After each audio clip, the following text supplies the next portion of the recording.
जय माता दी। कैसे हैं आप सभी लोग। नवरात्रि का पावन पर्व अब समापन की ओर बढ़ चुका है। माता रानी हम सभी से विदाई लेने वाली हैं। कहा गया है कि 9 दिनों के लिए माँ धरती पर आती हैं, तो अब उनके 9 दिन वो पूरे होने वाले हैं। अब वो हम सब से विदाई लेने वाली हैं।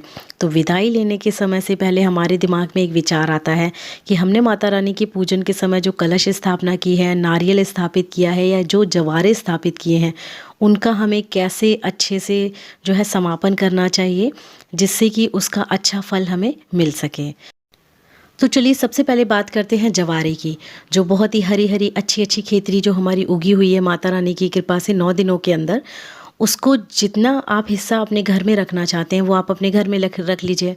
जो आप माता रानी के चरणों में चढ़ा के आते हैं उसको वहीं मंदिर में ऐसे मत छोड़िए। कई बार क्या होता है, वो किसी का धक्का लगता है, कुछ होता है, वो गिर जाते हैं, पैरों पे पड़ रहे होते हैं। तो जवारे जो होते हैं उसका एक एक तिनका भी जो होता है किसी के पैरों पे नहीं आना चाहिए, क्योंकि 9 दिनों तक हमने माता की उपासना की है, आराधना की है, मंत्रों का जाप किया है, पाठ किया है, तो बहुत ज़्यादा शक्ति होती है उनके अंदर। तो उनको इस तरह से पैरों में आने मतलब जितना हमने पुण्य नहीं कमाया उससे ज़्यादा पाप आपको लगेगा।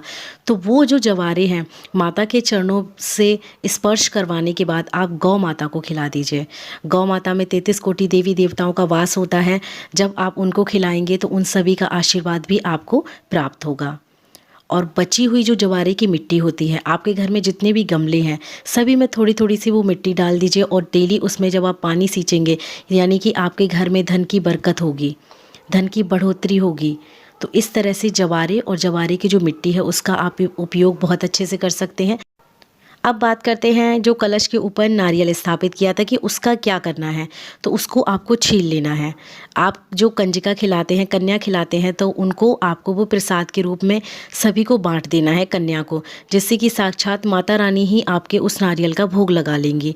फिर भी बचता है तो जितने भी घर में सदस्य हैं सभी को आप प्रसाद के रूप में वितरित कीजिए। सभी लोग उसको ग्रहण करेंगे तो इसमें इतनी शक्ति होती है कि रोग और जो शोक होते हैं अपने अंदर उन सबको ख़त्म करने की बहुत ज़्यादा शक्ति होती है। क्योंकि 9 दिन हम पूरे टाइम सुबह शाम माता की आराधना उपासना करते हैं मंत्रों के साथ। तो इसमें क्या है, ये एक श्रीफल पहले से ही होता है और ये सिद्ध श्रीफल हो जाता है। और इसका जो पानी है उसको आप, अगर घर में कोई भी बीमार है तो थोड़ा सा आप उसको ज़रूर पिलाइए, और सब लोग भी थोड़ा थोड़ा सा, चाहे एक एक बूंद पीना है, सब लोग उसको पिए। बचे हुए को आप जो है थोड़ा थोड़ा सा पूरे घर में भी छिड़क देंगे, तो इससे क्या है कि जो भी नेगेटिव एनर्जी होगी घर में वो आपकी ख़त्म हो जाएगी। पॉजिटिव वाइब्रेशंस हर तरफ से आपको फील होना शुरू होंगे। अब बात करते हैं कलश स्थापना की। जो जल हमने उसके अंदर भरा हुआ था और उसमें सिक्का भी डाला हुआ था, तो सिक्का तो आप निकाल के अपनी धन रखने वाली जगह में रख दीजिए, चाहे वो दुकान में हो चाहे घर में हो। वहाँ पे आप रखेंगे, आपके जो है आय में बरकत ही होगी और सब कुछ शुभ ही शुभ होगा। जो जल है उसका, अगर आप जो है बाहर जाके किसी पेड़ पे नहीं चढ़ा पा रहे हैं तो एक काम कीजिए, किसी भी एक ऐसे बर्तन में उस जल को पूरा स्टोर कर लीजिए। जब तक वो जल रहता है आपके पास, डेली आप सुबह अपने घर की सफाई करने के बाद पूरे घर में उसको छिड़क दीजिए। चाहे छत हो, बालकनी हो, अंदर हो, बाहर हो, पूरे घर में उस जल का छिड़काव करेंगे। इससे क्या है कि माता रानी का आशीर्वाद भी आपको रोज़ के रोज़ मिलता रहेगा और हमेशा ही घर में सकारात्मक ऊर्जा का वास रहेगा। उसके बाद जो कलावा हमने कलश के ऊपर बांधा हुआ था, या जो जवारे बहुत बड़े हो जाते हैं तो हम जवारे के आसपास भी कलावा को बांध देते हैं। जवारे जब हम बोते हैं उससे पहले भी जिस बर्तन में बोते हैं उसमें भी कलावा बांध देते हैं। तो उस कलावा का क्या है कि इतने मंत्रों से, हवन से, पूजा पाठ से वो पूरा सिद्ध हो जाता है बिना कुछ किए ही। तो वो रक्षा सूत्र का एक काम करता है। घर में आपका बड़ा है, बुजुर्ग है, बच्चे हैं, सभी की कलाई में आप वो 2.5 कलावा बांधना होता है।